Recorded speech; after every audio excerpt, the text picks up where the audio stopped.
ఉంటుంది, బాగా చదువుకుంటే. అదే నా తాపత్రయం.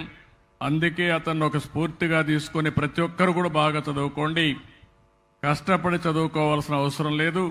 ఇష్టపడి చదువుకుంటే కష్టం కూడా ఇష్టమైపోతుంది. దానివల్ల మీరు అనుకున్న లక్ష్యాన్ని చాలా ఈజీగా రీచ్ అయ్యే పరిస్థితి వస్తుంది. ఇప్పుడు ఇది ఒక స్టోరీ మీరు చూశారు అనిల్ గారిది. అదే మరి ఇంకొక అమ్మాయి కూడా ఉంది ఇక్కడ, మీ పక్కనే గ్రామం. ఉన్నారా లైన్లో?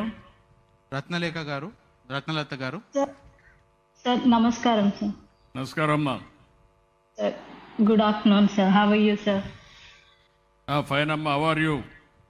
I'm good sir, thank you sir. Sir నా పేరు రత్నలత, మాది గుంటూరు జిల్లా దగ్గర వేములూరుపాడు అనే గ్రామం సార్. నేను మిడిల్ క్లాస్ ఫ్యామిలీ, మాది ఎస్సీ మాల. అండ్ నేను 2014లో నా గ్రాడ్యుయేషన్ అనేది బీటెక్ కంప్యూటర్ సైన్స్ కోర్స్ అనేది చేశాను సార్.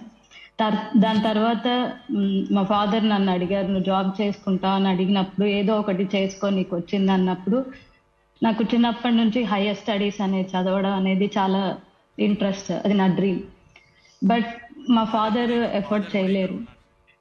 అలాంటి టైంలో నేను ఈ గవర్నమెంట్ అఫీషియల్ వెబ్సైట్ ద్వారా నేను ఈ స్కీమ్ చూసి ఈ ప్రాసెస్, ఎలిజిబుల్ క్రైటీరియా అవన్నీ తెలుసుకొని నేను ఫైండ్ అవుట్ చేసినప్పుడు, మా ఫాదర్ మా సిచ్యువేషన్ అనేది, మా ఫాదర్ చిన్నప్పటి నుంచి పని చేసినది ప్రతిదీ మా చదువుకే పెట్టాడు సార్. బట్ ఆ టైంలో మా ఫాదరు, నీకు సార్ గవర్నమెంట్ నుంచి హెల్ప్ వస్తుంది, నమ్మి అప్లై చేయని మా ఫాదర్ నన్ను ప్రోత్సహించి, నాకు ప్రోత్సహించడం అనేది ఒకటే సరిపోదు సార్, మరి బయటికి వెళ్ళి చదవాలంటే మనీ అనేది వెరీ ఇంపార్టెంట్. మీరు నాలాంటి అమ్మాయిల్ని, ఎస్పెషల్లీ అమ్మాయిలు అనేది మా ఫ్యామిలీలో అయినంత వరకే చదివిస్తారు, ఎక్కువ చదివించాలి, ఎఫర్ట్ చేయాలంటే అంత స్తోమత లేదు సార్. ఆ టైంలో మీరు గర్ల్స్ లైక్ మీ, మీరు వెళ్ళండి చదవండి అని ఒక ధైర్యాన్ని ఇచ్చి, మాలో ఆ కాన్ఫిడెంట్ ఇచ్చి, మీరు తెచ్చిన స్కీమ్ ఏదైనా ఉందంటే అది మీరు ఇచ్చిన అంబేద్కర్